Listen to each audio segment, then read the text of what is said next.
And there's the music, and hello, and welcome once again to Superconnectivity. I'm your host, Charlie, the Professor Esser, and with me, as always, is... I guess he's talking about me, Phil. Phil me and Parrish. That's the one. Phil F. Parrish. Fill me in. Okay. The man with the plans, the man of the hour, the man without whom none of this would be possible. The man who is still young enough to have energy. I see Phil running around. No, dude. You're like, oh, I told Rob I would go do a separate marathon in addition to the marathon he's doing, just to fill out the blanks.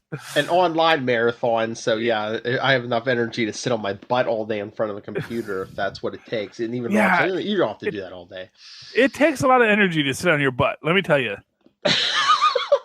You know what? I'm going to tell you, this is the true story.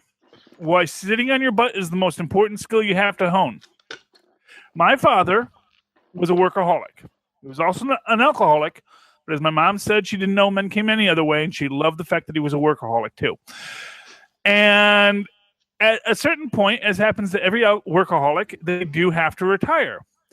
And in like the first week after retirement, he had repainted the house. He had done all the landscaping he had said he would do for years, and did every bit of laundry and dish in the house. And then there was nothing for him to do. And he just starts pacing and pacing and pacing. And I look at him one day and I say, Dad, you're retired. Relax. He said, you know, Charlie, I'm not like you. I can't just sit on my butt all day. And I said, yeah, I know. It's not as easy as I've been making it look all these years, is it? So yes, cultivate the skill of sitting on your butt, because if you don't, it may come back to bite you in the proverbial tuchus. Okay. So, big news this week. Secret Empire number 10. The culmination, the denouement, if you will, to actually end a summer event in summer. Everyone's so excited. And we got a voicemail on this from a new and mysterious caller. That's right. I thought you were going to do... oh, yes. Justin it is Sandberg. Justin, the sensational Justin Sandberg. He's so sensational. Yeah, so, he's going to sensationalize it all. Hopefully it starts a trend. But yeah, Justin sent us a message about Secret Empire. So here we go. Welcome to the family, Justin. Hey, this is Justin Sandberg in Minnesota, calling in about the end of Secret Empire. I got to say, the Hydra Cap Secret Empire idea was a great elevator pitch. Had a lot of potential. Marvel should be commended for basically doing a big what-if story, but within canon, within continuity. But I think the series was mishandled. The storytelling or timeline was choppy. I still don't even know whose point of view was expressed in those Secret Empire caption boxes. So I have no idea who the narrator was. I'm not even sure I care anymore. I predict the consensus among the readers will be that, a relief that it's over. But to Nick Spencer's credit, during the build-up, the Sam Wilson Cat book was really good. Enjoyed it a lot. And for me, the bright spots in the event were the tie-in stories running through Captain Marvel, Doctor Strange, and U.S. Avengers. Those 3 titles were actually better reads than the main event itself. For Doctor Strange, Dennis Hopeless used it as an opportunity to help us check in on Spider-Woman. And man, I missed that title. U.S. Avengers, Al Ewing and Paco Medina are having a great run. They're going to go down in history as a great run. It's funny and clever, and the artwork is beautiful. I hope you guys talk about it more on the show in the future. I have high hopes for Mark Waid's 3rd run on Captain America. Didn't think that would ever happen, so that's something to look forward to. That should be fun. So have a great night, and hope for better stories in the future, and take care, guys. Thanks. Bye. Okay, that was awesome. And yes, Mr. Sandberg, sensational Justin. Justin, the most justified, sensationalized Justin Sandberg. Yeah, I mean, hey, I've been reading U.S. Avengers this whole time. And we both have been reading Doctor Strange, and we could not. I cannot agree with you more. They were both really great series. You know what I loved about U.S. Avengers was, as he says, it had this hint of humor while still dealing with very dramatic things. I mean, it was in its own way kind of like that perfect Bond.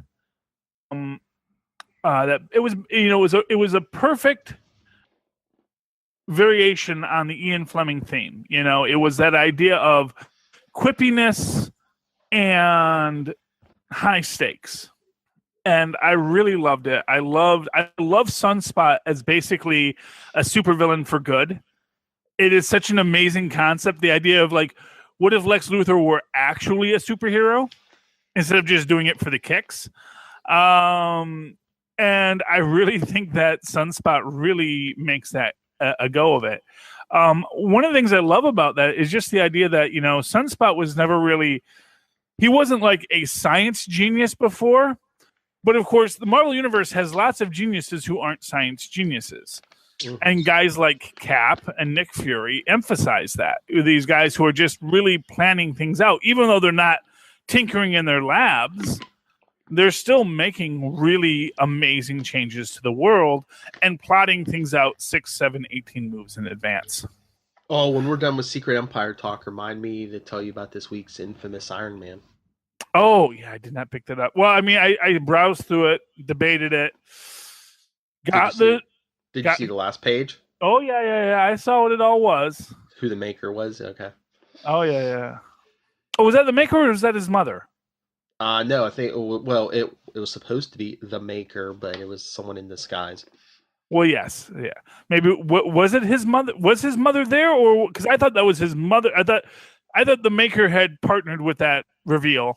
Yeah, the maker did partner with his mother, but well, the reveal makes sense because of course, yeah. I mean, we'll get to that in a minute, but let's talk Secret Empire.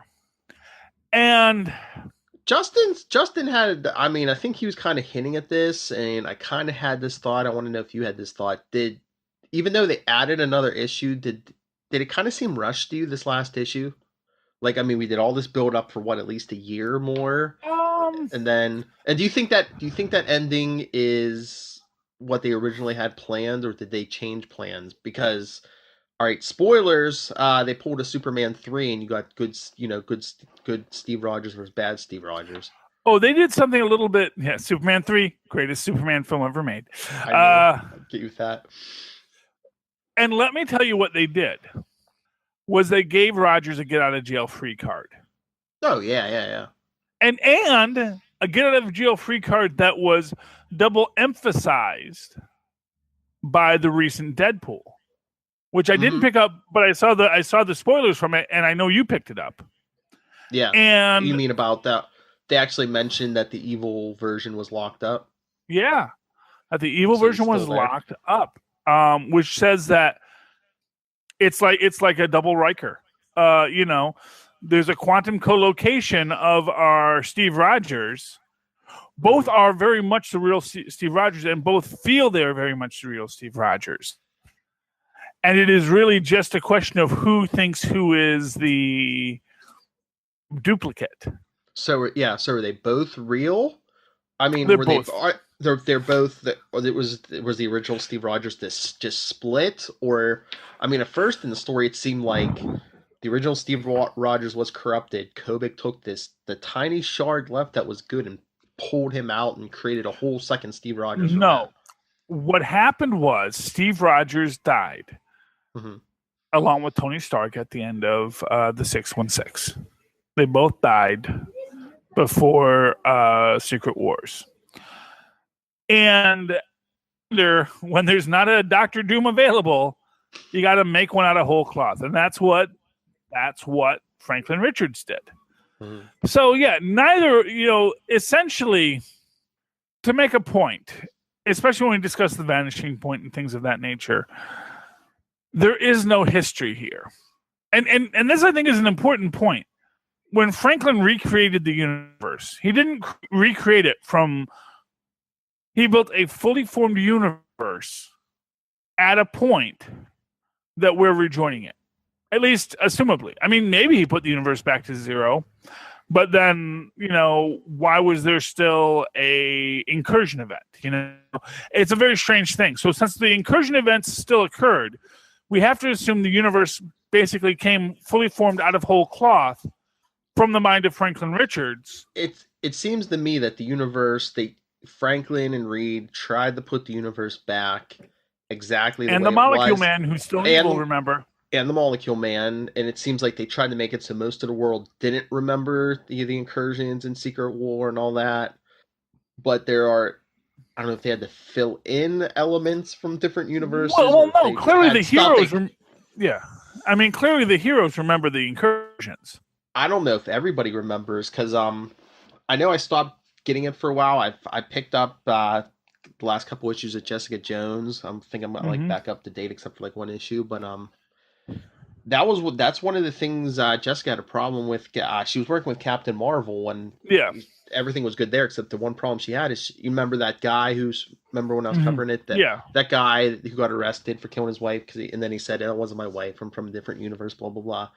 Well, Jessica confronts Captain Marvel, and Captain Marvel basically just kind of ignores her when she's like, yeah, this guy says, a lot of what's going on, what happened, and you're not saying anything. And Captain Marvel basically didn't say anything to her. Yeah, but we know from Ms. Marvel that everyone remembers the incursions. So everyone remembers the last incursion, but that was just one more Brown Hornet moment for them in the Marvel Universe, which is that the hero's miraculous powers, we all escaped unharmed. Most of the world doesn't remember, oh yeah, I died. No, they don't remember they died, because no one died. No one remembers dying. So it's not like Cap is sitting there saying, oh yeah, I died. Mm-hmm. He probably doesn't even remember fighting Tony Stark. He probably remembers he and Tony Stark saving the universe somehow. Mm-hmm. And of course, if anything is going to get really weird, it's going to be when Tony and him ask, how did we save the universe again? How did that work? That's the question that we have to deal with. Tristan's very mad at me right now because I didn't let him do a little dance with music for the Five Nights at Freddy's in the background. But you know what? It's not his podcast. He has his own YouTube channel. You can go to Toxin Gamer on YouTube, and you'll find all of his videos. He's 8, and he has videos. Oh, really? I'll have to tell Luca. Oh, yeah. He's on YouTube all the time. Luca, they'll let anyone post. My 4-year-old loves watching people game on YouTube. I'll have to tell him that. Hey. I had to have an older gender because if I put in my real birth, they would not let me have a YouTube channel. Yes, that's true. So I'm glad you've learned to subvert parental protocols already, Tristan. Okay. He's doing the crazy leg dance. Yes. A thirst for fame and show business must be an Esser trait. Oh, it is. It is. I'm sorry, what? Sorry I pissed you off on the last time.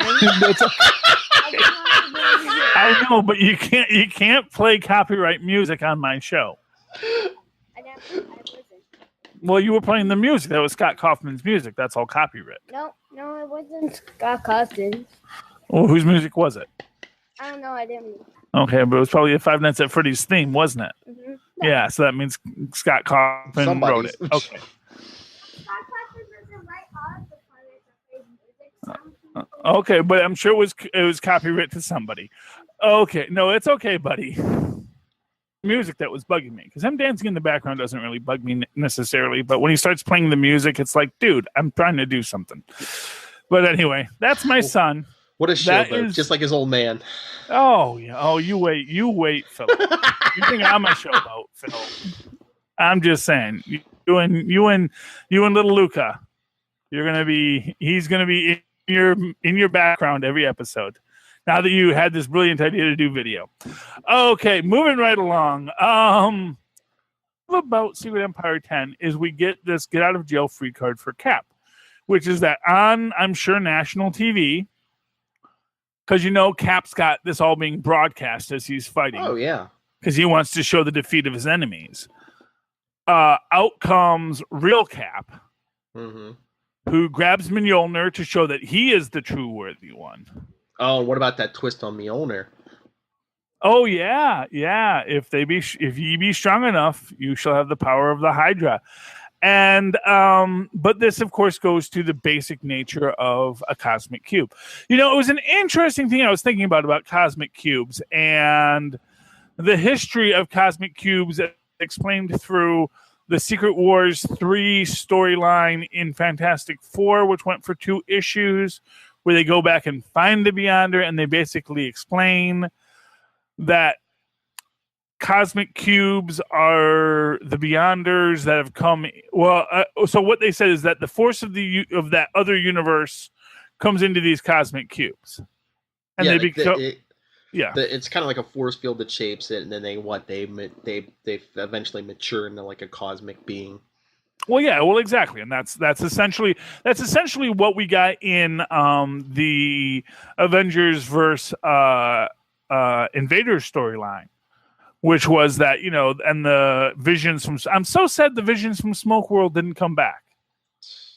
I honestly haven't written them out yet because honestly. There is a secret Empire epilogue issue, I believe, coming. Exactly. So I would not be surprised if the Vision comes back, because, like I said, he was there with Bucky when they brought Toro back. They were there together, and they were like, "Oh yeah, the cosmic cubes can literally do anything because they exist beyond space and time. They exist beyond."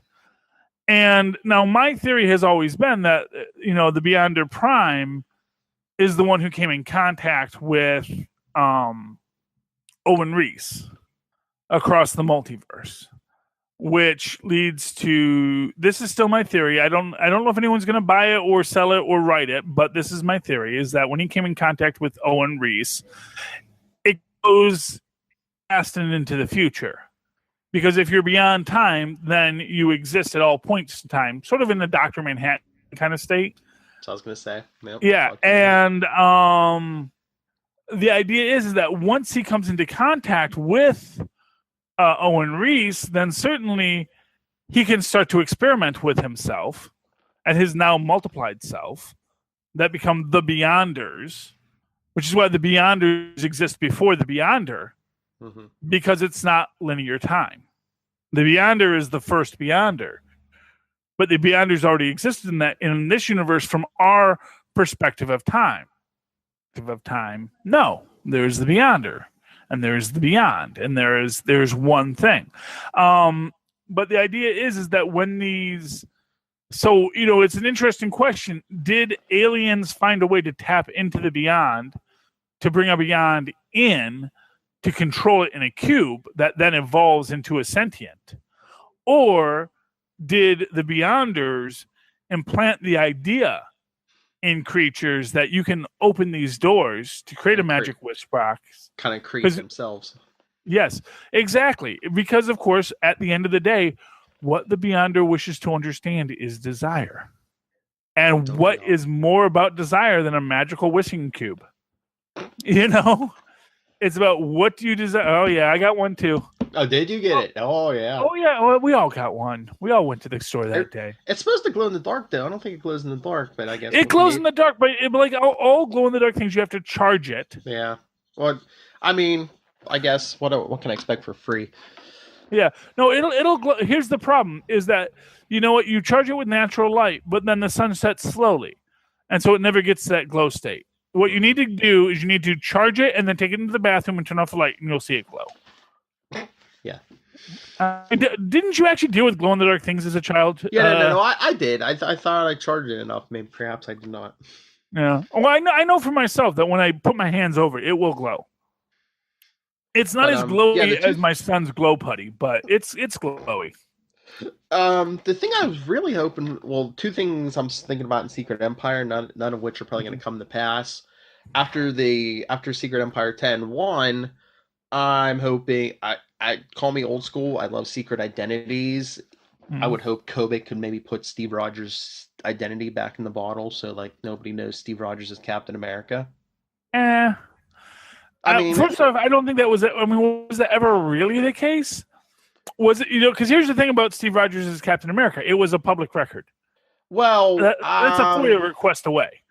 No, because I mean, back in the day, in the 80s, the 90s, I remember when he was working as a freelance artist and stuff. I mean, his identity wasn't common knowledge to the public. Well, no, but I mean, yeah, government. Well, no, here's what I'll tell you. 50s Cap, as an academic, found Steve Rogers' real name. That's Yeah. why he changed his name to Steve Rogers.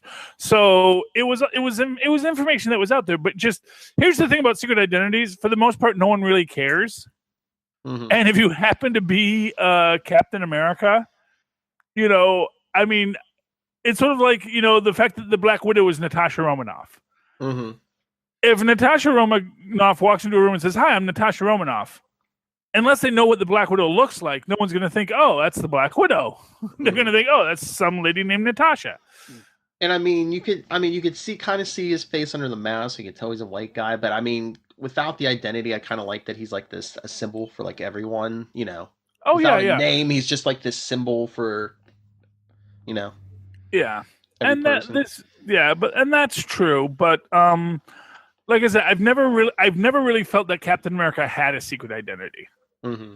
I've never not like Spider-Man or Daredevil, and that's the thing. I think, as an example, I don't think Superman would really. I mean, and I could be wrong. I don't think he's going to worry that much if people start realizing that Clark Kent is Superman. Yeah, he kind of does. I mean, just to protect Lois and his son, and I mean, Well, yeah. if it was Although just honestly, in the current universe, I don't know exactly what's going on with his whole secret identity, if he still has one or not. But oh yeah, but they put all that back into place. Yeah. yeah, but I mean, to some extent, you have to remember, the modern Marvel universe is founded with the Fantastic Four, which basically said no secret identities. Oh, or that's the other thing I saw. And I did see an article today, and they're talking about Marvel Legacy and stuff. Mm-hmm. And they're still talking about some shocking return in those pages, and they're still standing behind the statement that the last page is going to break the internet. So, do you think we're getting the Fantastic Four back? I don't know. I think if it doesn't involve Kim Kardashian's buttocks, I don't think it actually breaks the internet in this day and age. I mean, I'd love to see Reed and Sue back. I don't think anyone wants them to not be back, but the fact of the matter is, I was going to say, I think everyone wants Fantastic Four back, but at this point, don't we think that's like a foregone conclusion? Like it's going to happen at some point, even if it's years down the road, it's going to happen. So is that going to break the internet, or is it somebody else? Is it somebody who's like, is it going to be? I don't want to say it's probably not going to be Uncle Ben or Gwen Stacy, but is it going to be something like that where they're like, no, the two person things that might come back are Captain Marvel.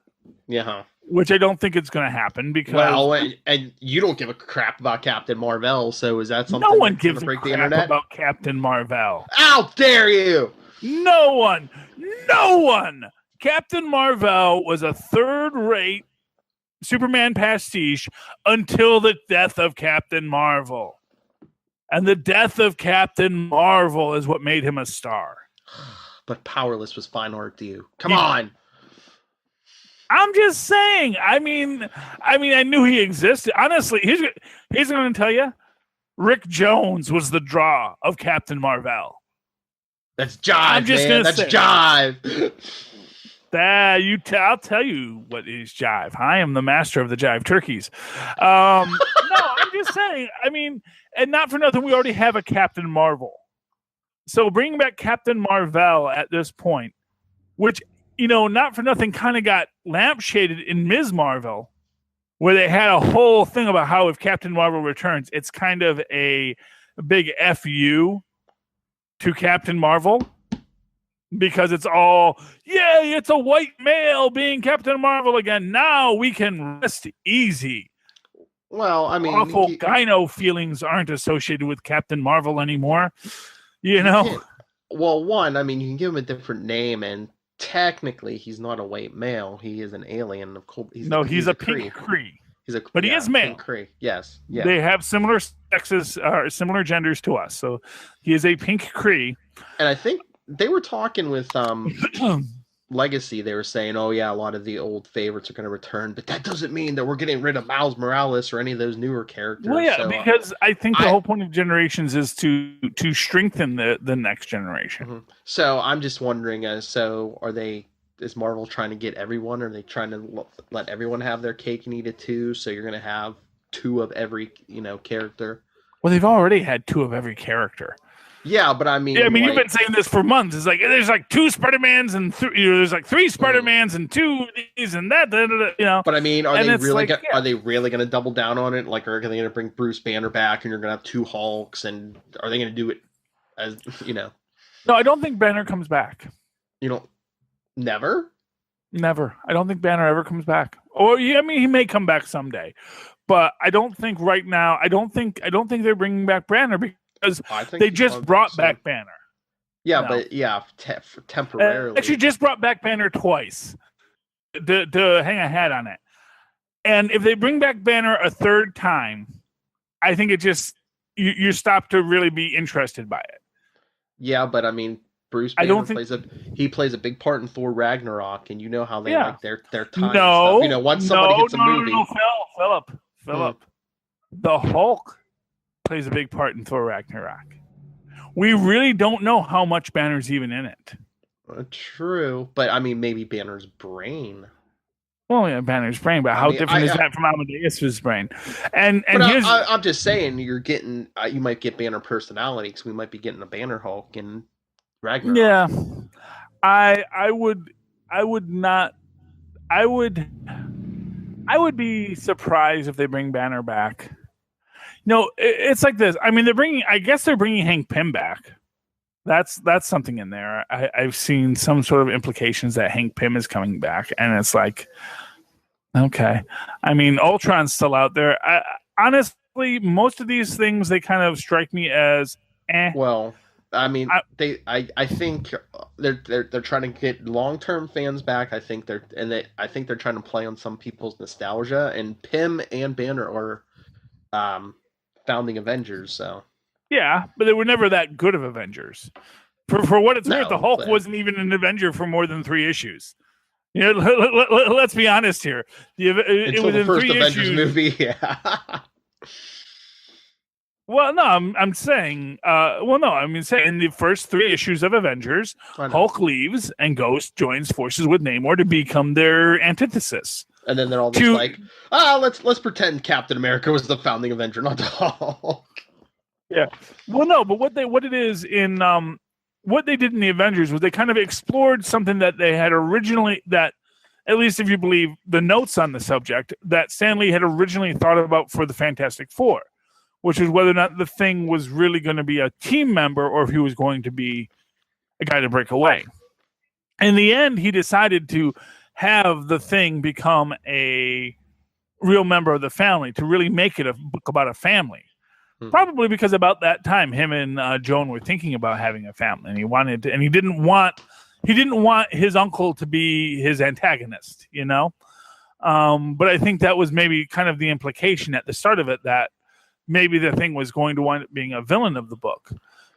And then what he does later is he revisits that with the Avengers when he decides that the Hulk, who is very similar to the Thing, who is likewise gruff, because at this time the Hulk has Banner's brain, as it were.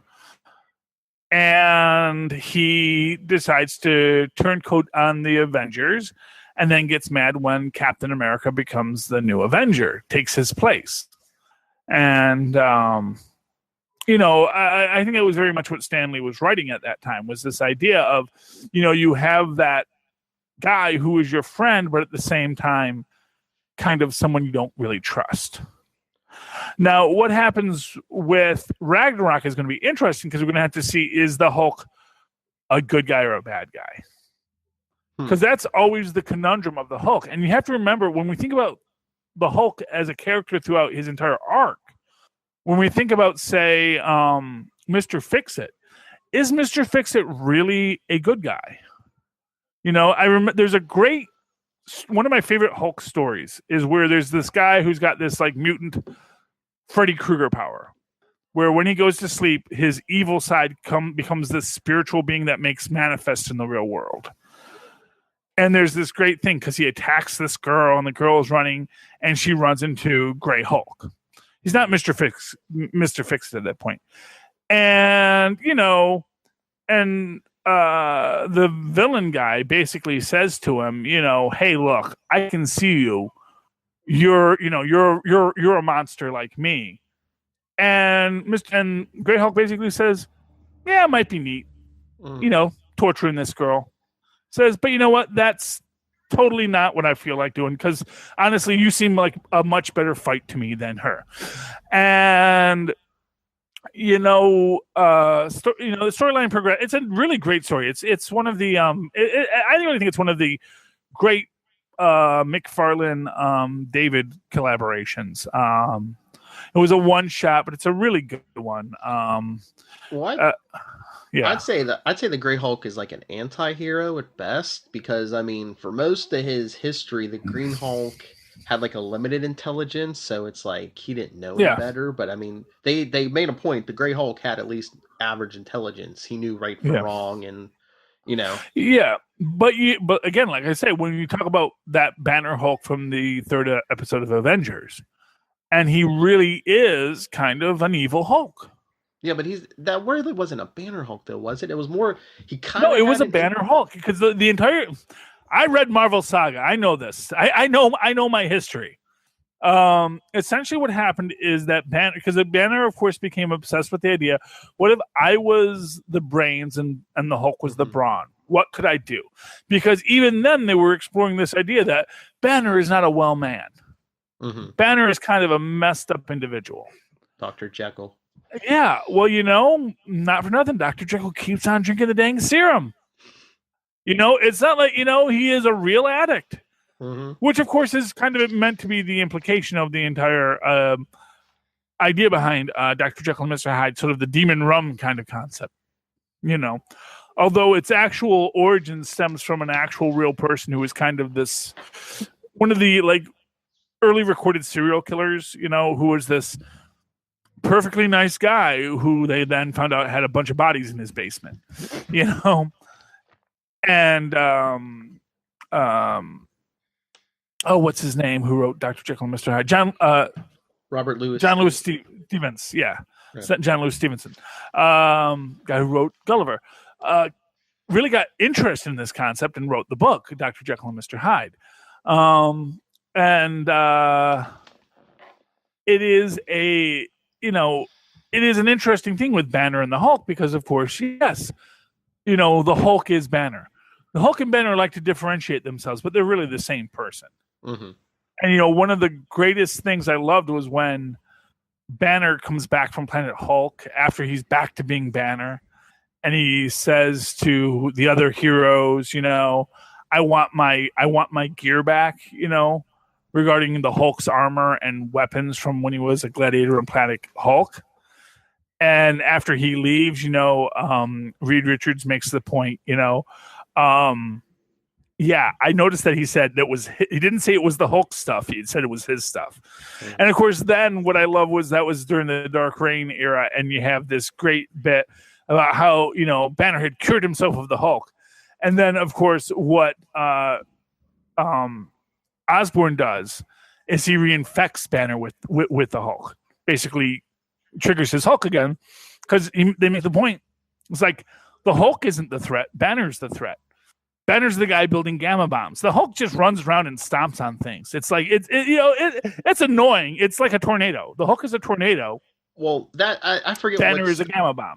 Yeah, I forget what actual issue they pointed this out, but yeah, I like that plot thread where it's like, yeah, it hasn't been Banner protecting the world from the Hulk for years. It's basically if the Hulk's been protecting us from Banner. If Banner had never become the Hulk, he would be a bigger threat than if he hadn't become the Hulk. Oh yeah, and there was a great what if about that, which was it was this thing where like the Hulk is what if the Hulk was the good parts of Banner, and he like becomes this like shimmering energy gamma being, and then basically Banner kills it and just becomes pure evil and has Betty locked up in an insane asylum because he's an evil monstrous man.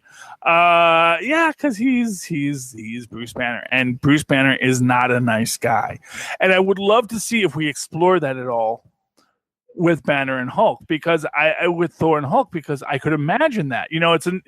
There's a great bit, and I was actually looking at that because there was a still I saw today for Ragnarok, which has Hulk and Thor and Valkyrie and Loki, And all I could think is, oh, look, it's the actual Defenders. No, really, it's really only two of the actual Defenders. But yeah, it's the idea that, we're getting a Doctor Strange, well, at least a cameo in Ragnarok, so we're getting Doctor Strange, so we've Hulk, got Valkyrie. Yeah. We're just a Silver Surfer short and a Fishman. Yeah. Although Namor is a part of the Marvel. Oh, wouldn't that be amazing if you have in the Collectors or the Grandmasters dungeons Namor, Oh, that's an after credit scene for you. You thought the Dark after credit scene was good. Unless we get some kind of like Nighthawk or something. Nighthawk. Yeah, I mean, I love Nighthawk. Don't get me wrong. Hey, we've got a couple different versions. It doesn't have to be the white male version. I mean, well, I don't even mind the white male version, or honestly, Batman in general. I'm not the biggest fan of Batman. Yeah, but I mean, you bring a Nighthawk, and then that's kind of the MCU's sneaky way of doing a crossover, and they could show their heroes smacking Nighthawk around. Well, that's what we have Iron Fist for. I'm far more interested in Patsy Walker getting involved in this. Although it would be nice to see Nighthawk show up in the next Iron Fist. Mm-hmm. One of the things I loved about Defenders is Iron Fist basically saying, "I'm a billionaire. I should use my billionaire superpower to defeat the Hand." And it ends poorly for him because he still doesn't know how to be a billionaire. Because he's basically a hippie. He's not he has money, but he's not a billionaire. Yeah. I mean, mentally, he's not. He is a billionaire, but he's like, I'm a billionaire. He fell backwards into it. I mean, it's not like he made it. He's basically Donald Trump. He never actually did anything to earn his money. He's never actually done anything to build his fortune. He's basically just tried not to lose it his whole life. That's at Charlie Esser on Twitter. Yeah, no, I'm sorry. People have analyzed his income, and it's like, you know what? Actually, if he had just put the money his father gave him in a mutual fund, he'd be so much richer now. No, I mean, comparing Trump and Iron Fist. Yeah, well, there's Iron Fist fans out there going, "What?" I'm sure. Yes, I'm sure Iron Fist. But like, funny hair and no real work ethic. Although actually, I will say, Danny Rand has a good work ethic for karate, and I'm sure there's something that Donald Trump has a really great work ethic for, just not either businessman or president. I guess twittering. He's very good at twittering. That's his. He is the Iron Fist of Twitter. Is I think what we can say about Donald Trump. So yes, that's at Charlie Esser. That's CharlieEsser. Look for the two E's in the middle for my political opinions. I have not been on Twitter in I'm sure the first time I go on Twitter, it's going to be filled with stuff because I don't go on Twitter unless I'm like tweeting things because it's not a social media platform I use. I don't like character restrictions. I have elongated thoughts, but my thoughts are huge. Okay. The second point I wanted to get to in Secret Empire. Let's go way back, but yeah. So good old Secret Empire. I remember that. I know they're not going to do this, but since Elisa, used the Cosmic Cube on Mjolnir, so Hydra Cap could pick it up because it was whoever was strongest. Mm-hmm. I would have liked if they could have said that effect went back retroactively through time, and.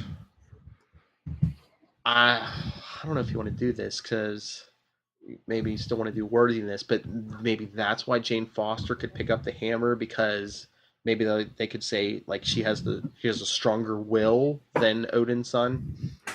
No, first off, and again, like I said, I don't think Odin's son can't pick up the hammer. Too. And I'll give you an example. In the Avengers, Age of Ultron. They do the thing where everyone starts to try to pick up the hammer.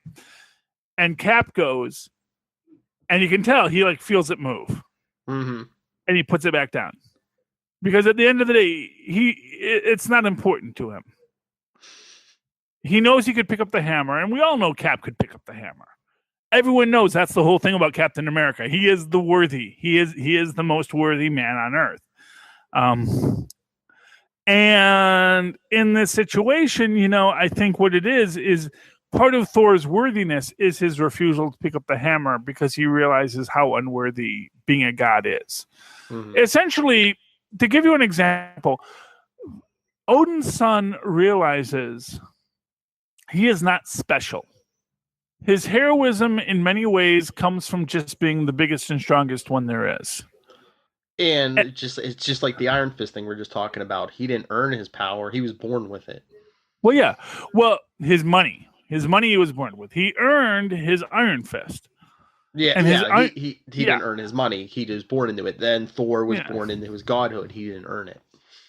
And the thing for Thor is he's realizing that he does not deserve, and honestly, it's kind of a weird catch-22 for that because, of course, he does deserve to be a hero. He does deserve to be given the accolades because he uses his power for good and righteousness.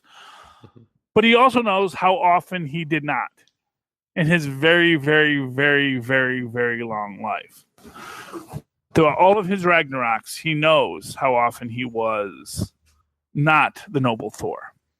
And he realizes how easy it is to slough off the skin of a bad Thor to be a good Thor again. And what does it mean for a Thor if you are constantly in the cycle of Ragnarok to spend a millennia or two as a villain? Can you ever truly be worthy if you know that's who you once were? Mm-hmm. How do you ever make up for all the things you've done as Thor? And I think that's why he can't pick it up. Not because the hammer won't let him pick it up, but because Thor won't let himself pick it up. It's all in his head. It's all. Well, exactly. I think that, the only thing I will say, here's the thing. Dr. Doom could never pick up the hammer. And the question about that is that because deep down Doom knows he's not worthy, or because the hammer knows he's not worthy? Does the hammer really choose who's worthy, or do we choose for ourselves who is worthy? Or do both have to agree? Does the hammer have to agree, and do you have to know in your head you're worthy? Yeah, well, like I said, I think the thing is that the hammer is much less judgmental than people think. I think that's why Hydra Cap could pick up the hammer, because when they had Thor as a Nazi throughout many incarnations, he had no problem picking up the hammer. He was still worthy as a Nazi. You could be a worthy Nazi because there is this perspective in that Norse, because they're gods. They're, our sense of good and evil isn't the same when you're immortal. Worthy Nazis, okay, Trump. Well, I'm just saying. Yeah. I'm saying from that perspective in that story. Well, and the whole thing with Secret Empire 10, isn't it? I'm not saying they're worthy Nazis. I'm saying that the definition of worthiness as defined by the hammer is probably much softer than we've been led to believe. Well, I mean, in Secret Empire 10, didn't they say that Elisa used the Cosmic Cube to alter Mjolnir? That's why Hydra Cap could pick it up. Well, I don't know it. Yeah, yes, they definitely gave that cutaway, and maybe that's their excuse. And I mean, the point of Nazi Thor picking up the hammer. Remember, it's an enchantment by gods. They're like, well, your puny political and social constructs mean nothing to us, so it's. Well, exactly, and of course, there were Nordic worshippers among the Nazis. Mm-hmm. From their perspective, I see lots of memes right now among people that practice Nordic faiths right now who very much are getting really mad at Nazis utilizing Nordic imagery. And they're saying, that's not yours, that's not what being a Norseman was about. And, I'll go along with it, and for what it's worth, Norsemen were travelers, they were men in longboats. They traveled the world. They were probably much less judgmental of people than Nazis. Because you have to be when you travel. Because, you have to deal with whatever people you happen to be conquering, or actually not even conquering, just raiding. Not for nothing. If you really thought that ill of people, you wouldn't be raiding them. Clearly, you understood that. Hey, you know what? They got the best whatever in that part of the world, so we better go to that part of the world to get that thing. Because that's valuable to us. We respect what they do. We're still going to murderize them because we're freaking Vikings. But nothing but love and respect for what you do. All right. Well, I've come to the decision. The whole Marvel Legacy thing. They said there's a shocking return and all this, and break internet, all this. All right. I'm putting out a contest. I will send out a Marvel prize pack. Everyone, send me voicemails, send me emails. If you can guess the correct answer, who's the shocking return, I'll save them all, the voicemails, the emails, and if you can get the correct answer in before the issue hits, whoever the first one, if there's multiple, the right one, I'll pick the first one. I'll send you a Marvel prize pack. See, I already know who the return is. You think you do? No, I know, but you're ineligible. Yeah, I know. Which is why I won't say it here. I'll tell you off air who the shocking return is. It's not the Fantastic Four. Although they may return too, but that's not going to be the shocking one that breaks the internet. Yeah, what breaks the internet is what I know it's going to be, because it's what has been heavily telegraphed. They seem to be hinting that it's like a solo hero. That's why I was like, I don't know if it's Fantastic Four, because it seems like they're saying it's one person. Well, I mean, there's the other option. So okay. Oh no. So here's one thing that's going to be there in our new Marvel universe. I know what it's going to be, which is who says it's a hero. Oh. I'm trying to remember the wording, if they said hero or not. Yeah. I'm going to wager they didn't. And of course, isn't every villain the hero of his own book? I mean, there's lots of theoreticals, but I mean, here's what I'm going to say. So basically, here's what I'm going to tell you. All the shocking returns I'm thinking of right now, I've said on this show many times. Except for the one that I think is like the most shocking thing that's going to come out of this, which is going to be an ongoing issue with this story, which we may see in Omega. Because I think that is what is really at play here. Oh goodness, there could be some interesting things that happen with all that. But anyway, yeah. So we'll let everyone start voting and giving their thoughts. And yes, Marvel prize pack to when it is revealed. I'm looking at the article on Comic Book Resources. Mm-hmm. It doesn't say here of the return of an iconic character. I'm sorry, what does it say? Phil, you're froze, honey. Philip? Oh, iconic character, right? It doesn't say here. Can you hear me now? Yeah, I can hear you now. An iconic character. Yes, it'll be an iconic character. It doesn't say hero, it says iconic. Exactly. So there's a short list. And will it be a hero or a villain? We don't know. But here's what actually going to be my big question about Secret Empire. So the big reveal, spoilers for Secret Empire. We have on national TV, good Cap versus evil Cap. As I say, aping the greatest Superman film ever made, Superman 3. They fight, and of course, real Cap wins, because just like Clark Kent wins against evil Superman, the realness is the Clark Kent, not the superpowered guy. Mm-hmm. The superpowered guy isn't the hero.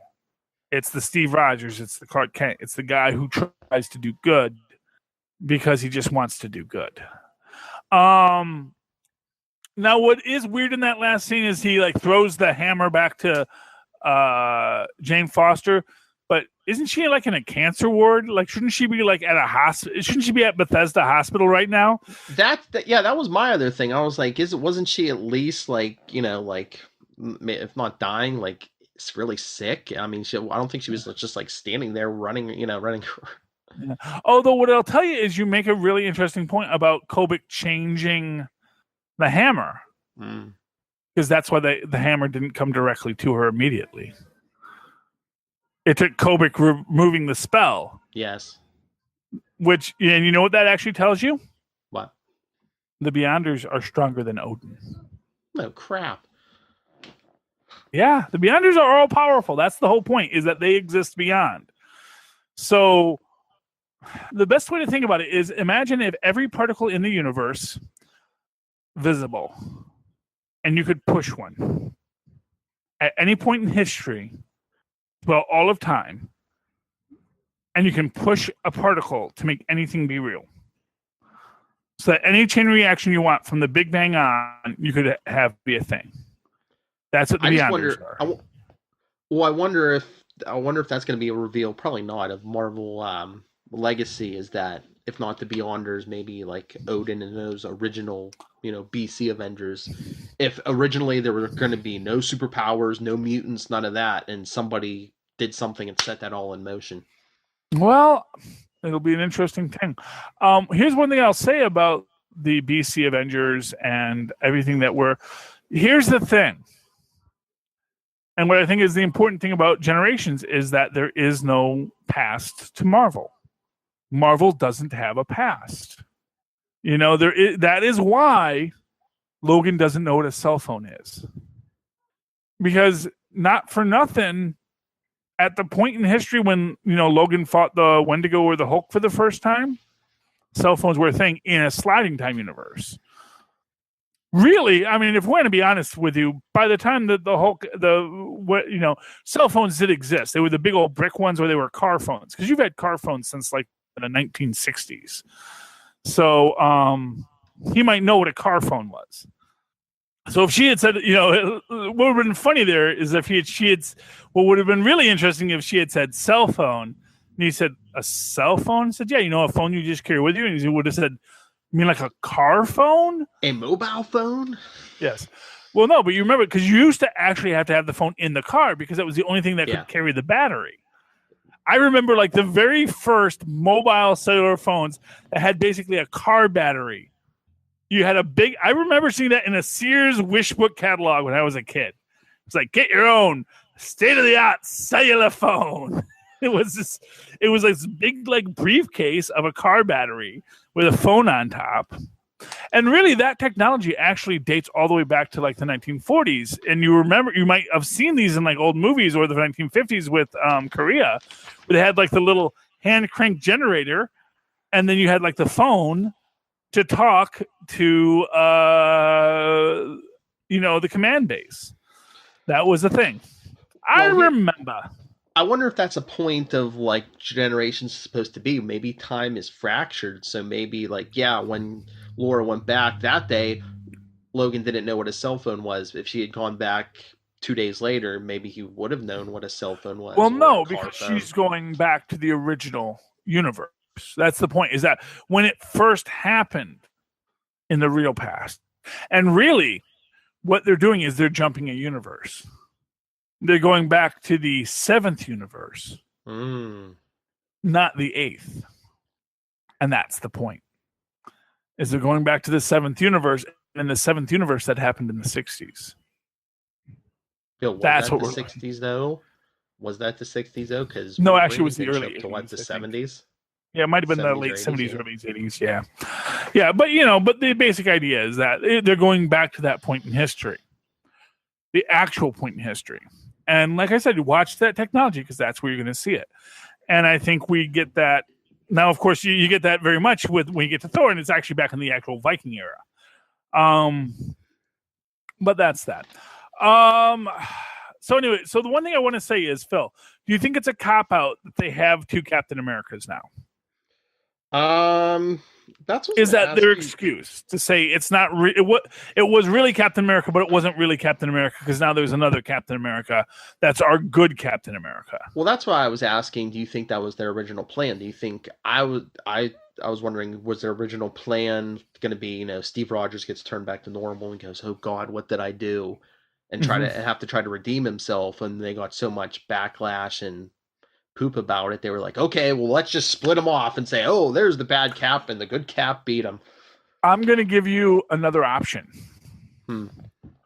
what if they're two sides of the same cap? Well, that's what I was saying. Did they remember that episode where Captain Kirk splits into two Kirks? Mm-hmm. And you have one that is his wisdom and his intellect and his aggression and, you know, baser elements, and they have to fight. And what they realize is that the two cannot be separate; they have to be together. Which was recently on Rick and Morty, when they have Rick and Morty remove all their toxins, and they realize they need their toxins. So they're parts of their personality that they dislike are actually as much a part of them as who they are.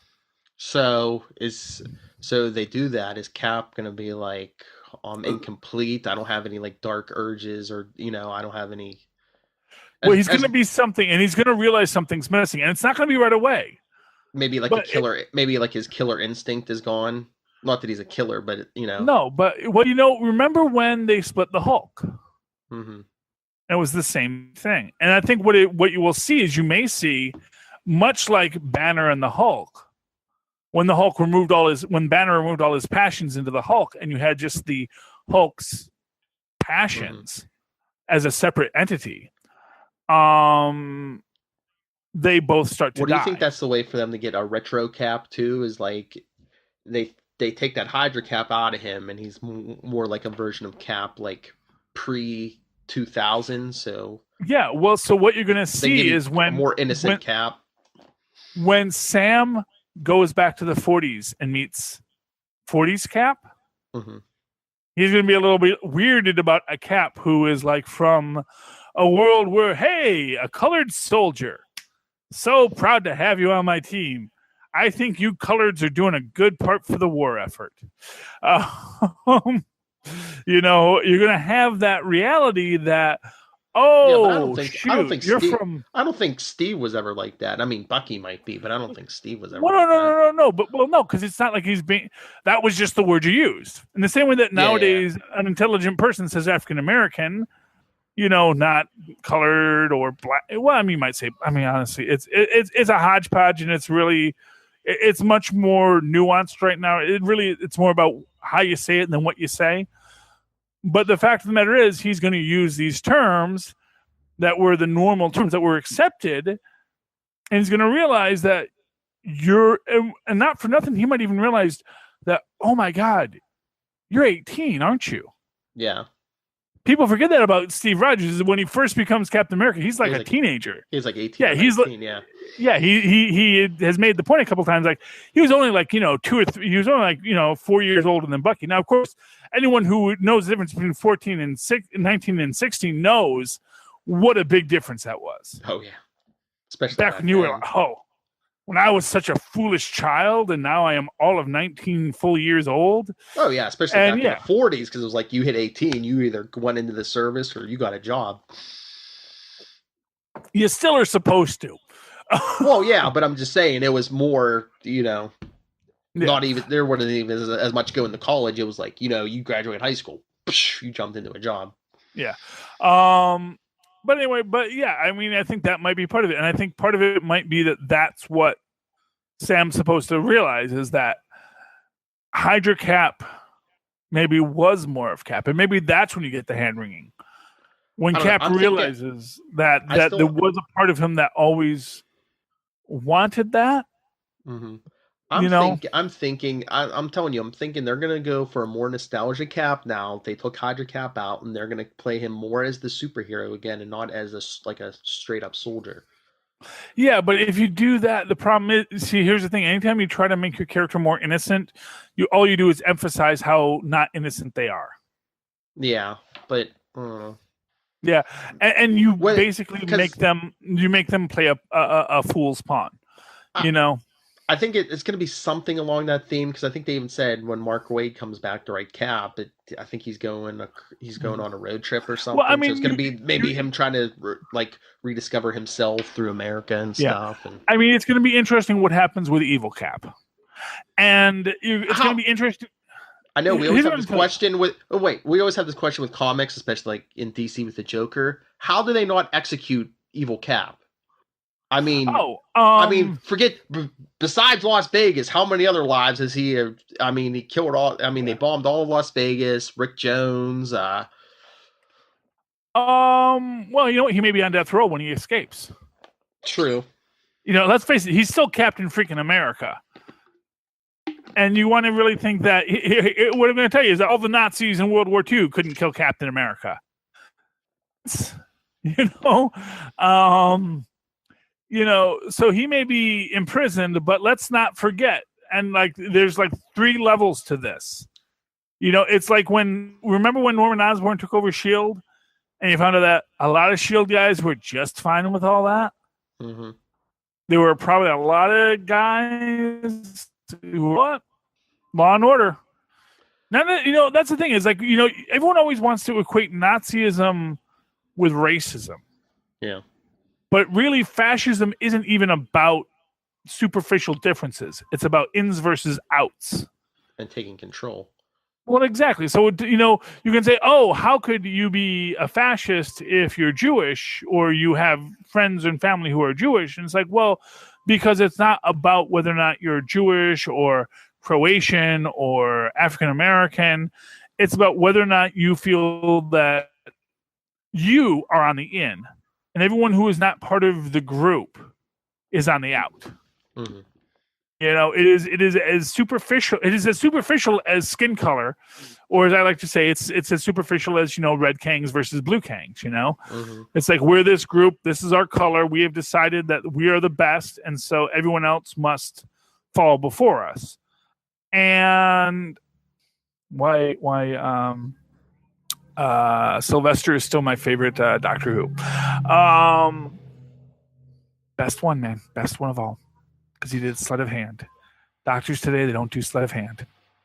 Sleight of hand. No, I wonder if the other reason if they don't execute Hydra Cap is they're just I don't know if it's I don't want to say a legal question or something there, because they're just who or what is he? Because Steve Rogers is still out there, defending freedom. So what is this?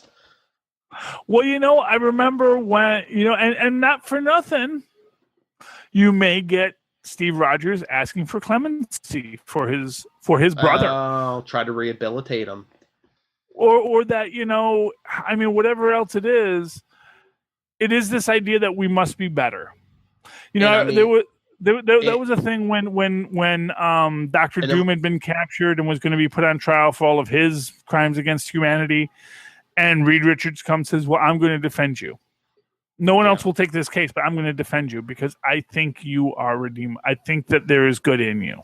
We could get that, and plus there might be people in the government who might want to keep him alive, because how many people over how many decades have been trying to recreate that super soldier serum, and all of a sudden there's another super soldier sitting there. He's basically Steve Rogers. He's a dark twisted version, but you got another Steve Rogers right there. Mm-hmm. I am more interested to find out what's going to happen with William Burnside. Ooh.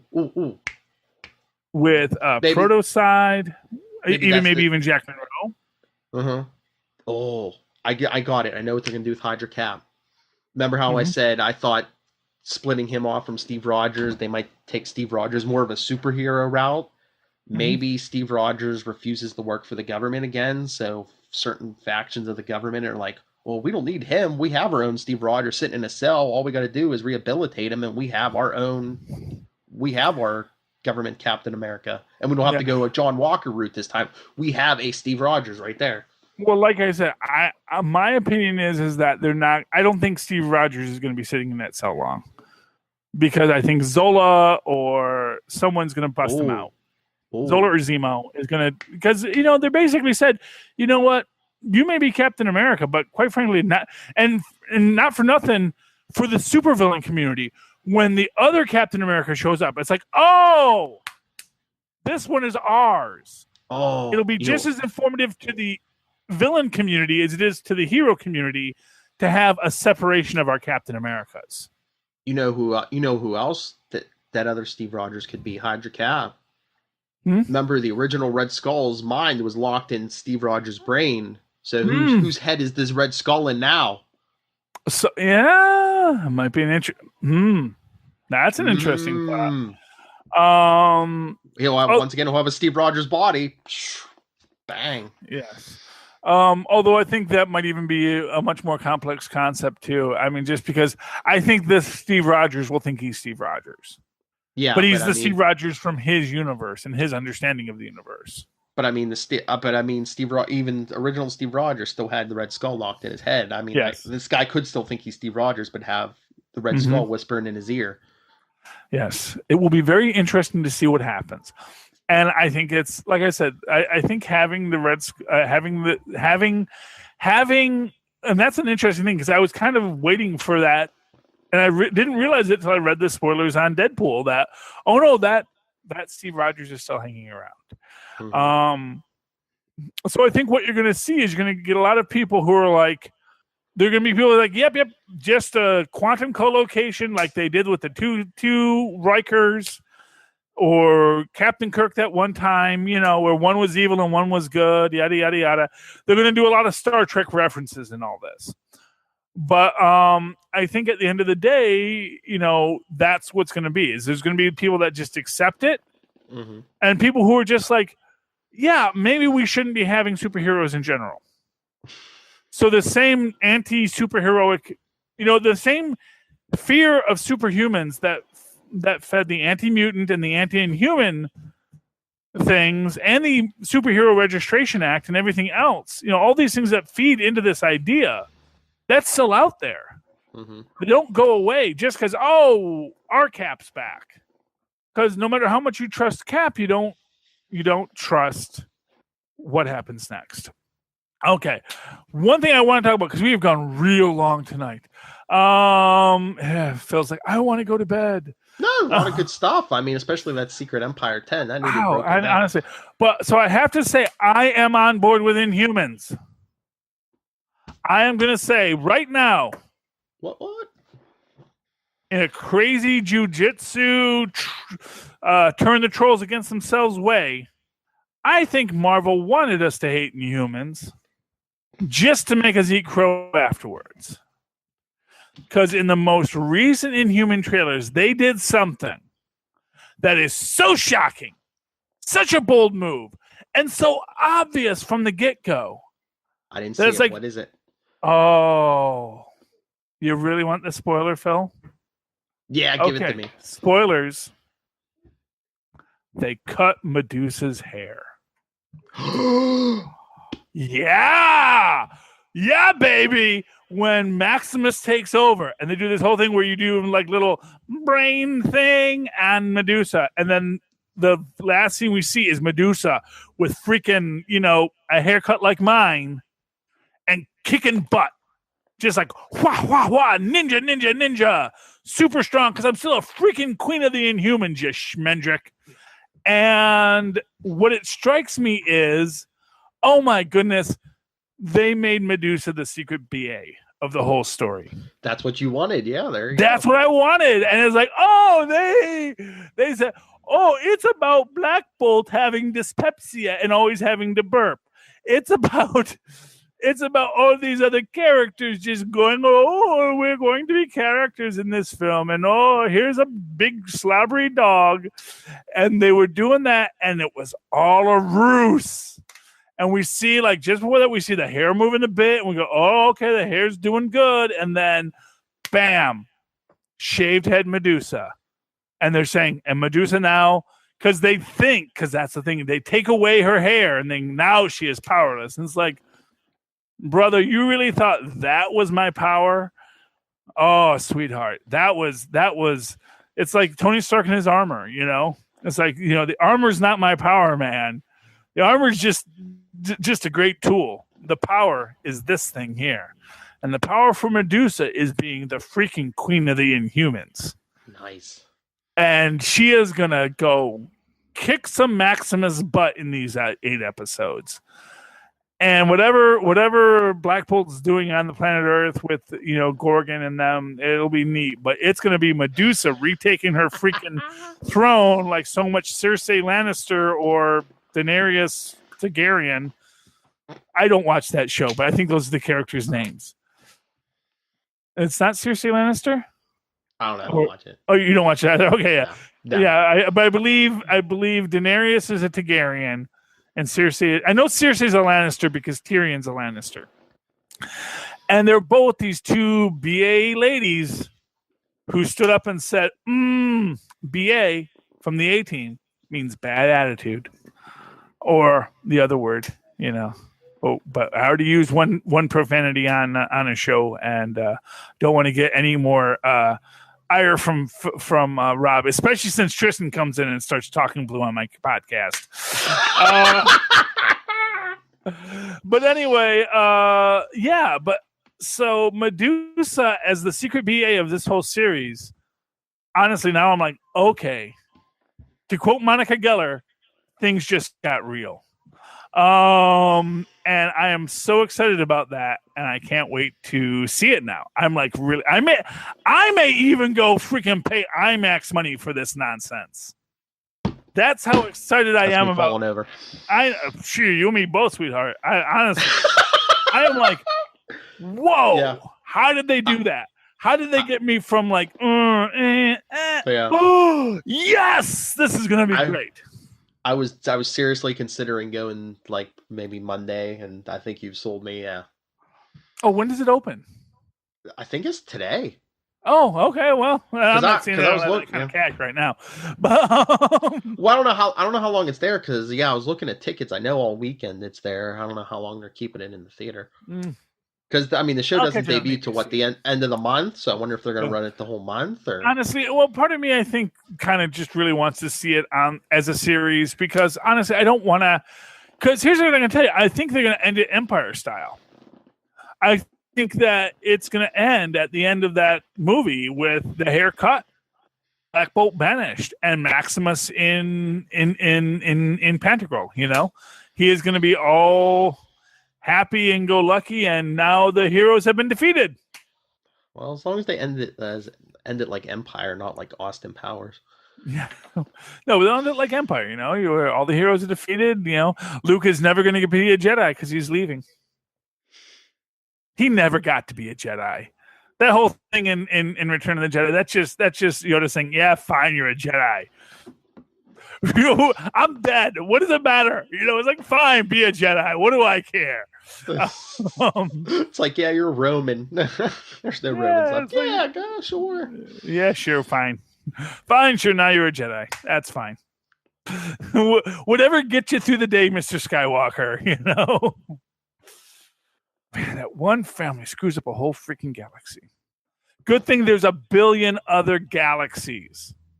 It makes you realize how insignificant the story of Star Wars is. Thank goodness it's far, far away. Yeah, exactly. I mean, that's probably like out in the outskirts of the Big Bang. That galaxy is probably dead by now. Oh yeah, a long time ago in a galaxy. Exactly, a long time ago in a galaxy far from. By the time that light hits us, that universe has risen, and that galaxy has risen and fallen 1,000 times. Not if Disney can help it. That's all retcon, so it's perfect. Okay, so those are my thoughts for this week's Superconnectivity. Phil, if people would like to give you their thoughts, how can they find you? Wait, Phil, wait. Yes, Tristan? A new movie will come. A new movie will come. That was Tristan's big reveal. Okay. Prophetic words from Tristan Esser. Yes. So, Phil, if people would like to find you, how can they find you? You can find me on Twitter at NightwingPDP. If you would like to contact me, especially for an interview, hopefully we're setting another one up. I don't want to say too much, but NightwingPDP@gmail.com. And get your guesses in about this whole Marvel Legacy thing. Who is this shocking return? Who's the iconic character? capesandlunatics@gmail.com or our voicemail 614-382-2737. That's 614-38-capes. Like I said, if there's multiple entries of the correct answer, I'm just gonna go whoever got it in first. Timestamps everything. So there we go. And of course, you can always write to me on Twitter, or you can write to me in the old-fashioned email way at superconnectivityblog@gmail.com. That's superconnectivityblog, all one word, @gmail.com. And of course, hey, follow Toxin Gamer on YouTube, because that's my son, and he's crazy. I have no idea what he does. I have literally no idea what he puts onto YouTube.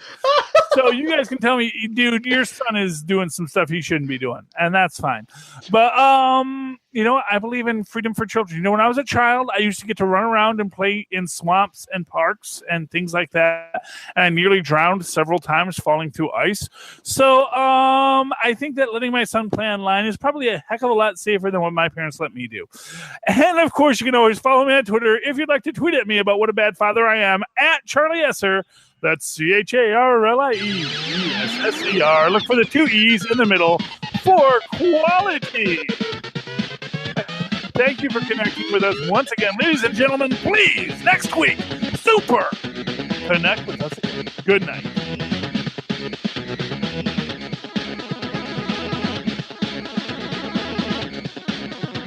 Didn't let you know.